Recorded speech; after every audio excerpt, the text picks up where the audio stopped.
I want to start talking about El Grito de Independencia. And I thought that since this is a festival that is based on an actual historical event, I could share with you a bit more about what El Grito de Dolores is. So to start talking about this specifically, I do need to talk about Miguel Hidalgo. Well, this is actually a moment of celebration. This is the El Grito de Independencia en el Zócalo Capitalino en la Ciudad de México. That wasn't definitely this year. We got a very different scene of Mexico yesterday because of COVID. But even in moments like this, when we're going through a lot of challenges as a community, just everywhere in the world, and definitely within the Latino community, I thought that it was valid to have a moment of celebration. I mean, everything, because indeed we celebrating something very important, which is our Mexican heritage, and that's a reason to be, really excited about and happy about. In the back of the image, you can see the cathedral. This is the center, just the downtown Mexico City, and the beautiful Mexican flag on one side of my face right there. So I did want to start with this image just to celebrate together. In the center of this image, you will see Miguel Hidalgo. I'm going to move a little bit to the side so you can see El Padre Hidalgo. And he's a very important person in this story that I'm sharing with you.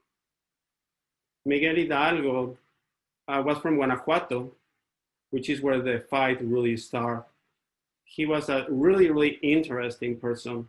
He was Criollo. That's important to mention that.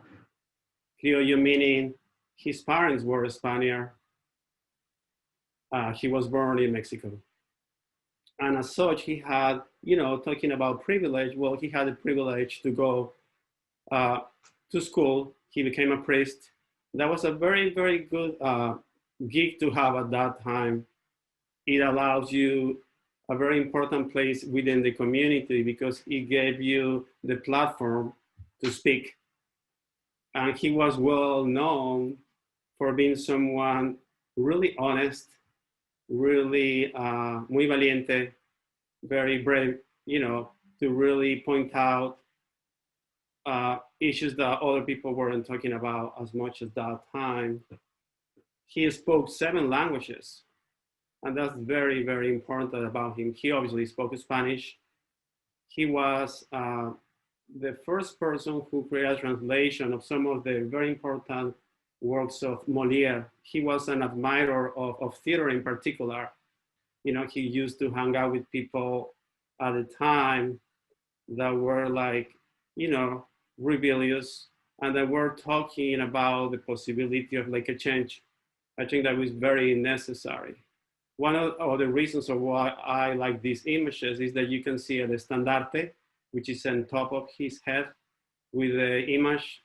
I'm sure most people can recognize Guadalupe, which is, well, an image that actually once he started using to congregate people, it became very, very powerful.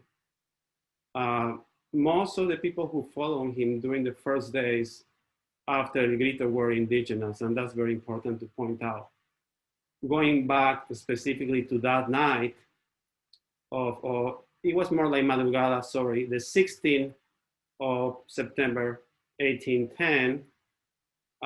We celebrate that day usually on the 15th, but it seems that the reason for that is really strange, which is that Porfirio Diaz, who became president of Mexico many years after that, liked that day for the celebration because it was his birthday. So he got his wish.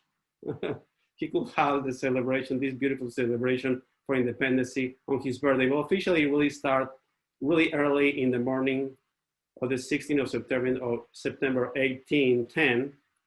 There's some controversies and really interesting stories about what actually happened on that day and what he said. He didn't mention independence at that speech. There's agreement on that because there wasn't a concept of that idea at that time for him, even himself. In fact, he said, Viva Fernando VII, which was the king at that time. He was more looking forward and expressing the need to get rid of el mal gobierno. He said, muera el mal gobierno, dead to the bad government, but no specifically anything about independency itself. That came later.